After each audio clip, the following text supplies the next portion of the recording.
वजह आप प्लीज़ बाजी से बात करें, वो मेरी बात नहीं मानेंगी। सिर्फ आप ही हैं जो उन्हें कायल कर सकते हैं कि वो कश्यप को दोबारा गाड़ी चलाने दें। मैं कब तक उसे पिक एंड ड्रॉप करता रहूंगा? शमीम का कहना भी ठीक है अब्दुल भारी। देखो ना, जब गाड़ी सड़कों पे दौड़ेगी तो 100 खर्चे निकालेगी। अब घर के हालात का तो तुम्हें अंदाजा ही है कि इस महंगाई के दौर में घर चलाना कितना मुश्किल है। गाड़ी कैसे चलेगी? तो क्या तुम्हारी गैरत ये गवारा करेगी कि ये खर्चा भी मुनव्वर उठाए? बाजी, चाचा को इसमें इन्वॉल्व करने की जरूरत नहीं है। कश्यप मेरी बीवी, मेरी जिम्मेदारी, उसका खर्चा मैं उठाऊंगा। अब्दुल बारी, तुम्हारे पास कौन सा कोई कानून का खजाना है जो तुम अपनी बीवी की ख्वाहिशात पूरी करते फिरोगे? अरे तुम तो खुद बेरोजगार हो। नहीं बाजी, मैं बेरोजगार नहीं हूँ। मैंने वो जॉब ऑफर एक्सेप्ट कर ली है और अब अजी परसों से ज्वाइनिंग है मेरी।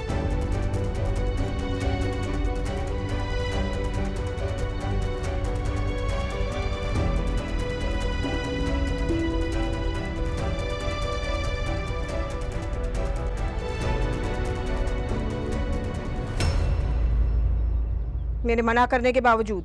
बाजी, कोई और ऑप्शन ही नहीं है। अपनी सेल्फ रिस्पेक्ट बचाने के लिए इंसान को कभी कभी कम में भी गुजारा करना पड़ता है। और जॉब्स आगे बहुत मुश्किल से मिल रही। मैं नहीं चाहता कोई मुझे बेरोजगार होने का ताना दे।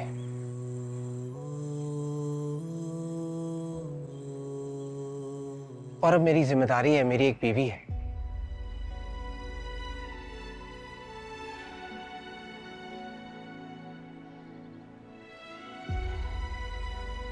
मुझे उसकी भी जिम्मेदारी उठानी है। बेरोजगार होने के साथ साथ कोई मुझे गैर जिम्मेदार होने का ताना दे, ये बर्दाश्त नहीं मुझे। तुम कहना क्या चाह रहे हो अब्दुल बारी? तुम तंज कर रहे हो मुझ पर? नहीं नहीं, मैं सिर्फ आपको ये समझाने की कोशिश कर रहा हूँ कि मेरे लिए ये जॉब बहुत जरूरी है और मैं ये जॉब छोड़ नहीं सकता। जॉब के साथ साथ कश्यप का पिक एंड ड्रॉप इम्पॉसिबल है, मैं मैनेज नहीं कर सकता। आपसे सिर्फ एक रिक्वेस्ट है कि आप कश्यप की गाड़ी की चाबी उसे वापस कर दें।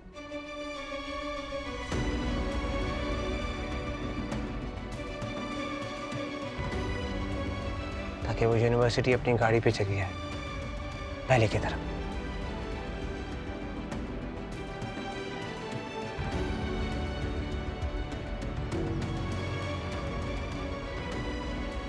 मैं नहीं चाहता मेरी बीवी बस या रिक्शे में धक्के खाए। बेहतर यही है वो अपनी गाड़ी इस्तेमाल करे पहले की तरह, और कुछ नहीं।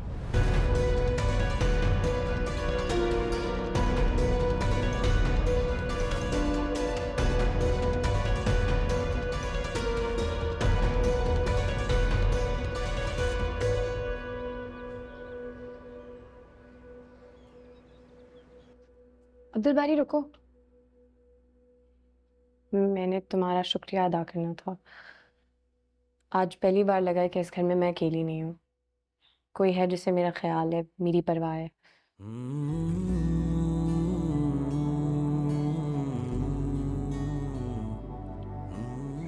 मैं तुम पर कोई एहसान नहीं किया कश्यप। मैंने बस वही किया जो मुझे ठीक लगा। और इतनी छोटी सी बात के लिए मेरा थैंक्स करने की कोई जरूरत नहीं।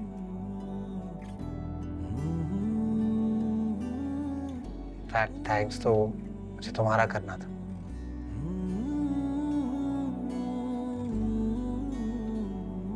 मेरे जॉबलेस होने वाली बात अपने घर में ना बताकर, मेरा मतलब है अगर तुम्हारे घर वालों को पता चल जाता तो मैं उनके सामने कभी सर ना उठा पाता।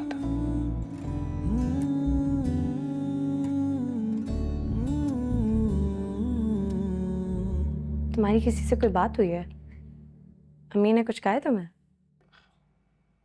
मैं इस तफसील में नहीं पढ़ना चाहता। मैं बस एक बात जानता हूँ कि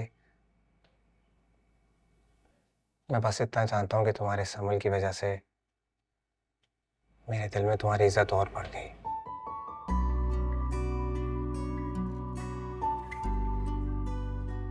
हमेशा मियाँ बीवी एक दूसरे का लिबास होते हैं। तुमने ये बात अपने अमल से साबित की है।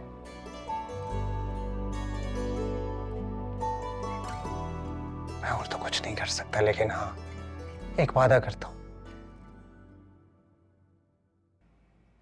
कि आज के बाद मेरे किसी भी अमल, किसी भी काम की वजह से तुम्हें शर्मिंदा नहीं होना पड़ेगा।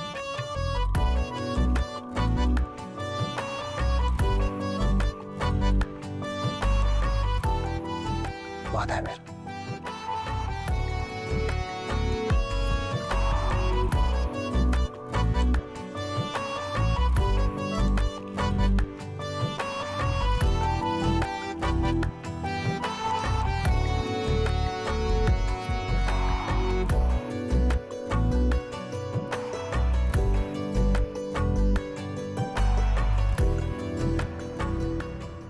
देख लिया आपने अब्बा जी, अब्दुल बारी में इतनी हिम्मत आ गई कि मुझे इतनी बातें सुना कर जाए, और ये सब कुछ उस बीवी की खातिर कर रहा है जिससे ये शादी नहीं करना चाहता था। ये जो आपकी भतीजी है ना, इसने खूब पट्टियां पढ़ाई हैं अब्दुल बारी को। तुमने भी तो हद कर दी शमीम।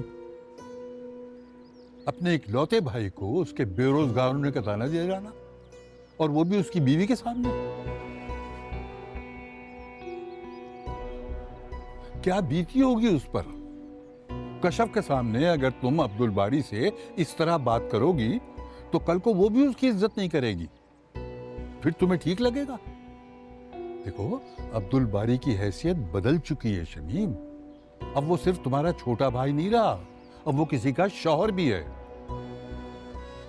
अब तुम्हें संभल कर इज्जत से उसके सामने बात करनी चाहिए। जिन मर्दों की घरों में कोई इज्जत नहीं होती, उनकी बीवियां भी उनसे इज्जत से बात नहीं करती। मैं नहीं चाहता कि अब्दुल बारी के साथ भी ऐसे ही कुछ हो, इसीलिए तो मैं समझा रहा हूं कि देखो, अपना अंदाज बदल लो। तुम्हारा उससे बात करने का तरीका सही नहीं है, इसीलिए तो मैं समझा रहा हूं। इंसान बड़ा रिश्ते और उम्र से नहीं होता, ज़र्फ भी बड़ा करना पड़ता है इंसान को, तब कहीं जाके छोटों से इज्जत मिलती है, समझे?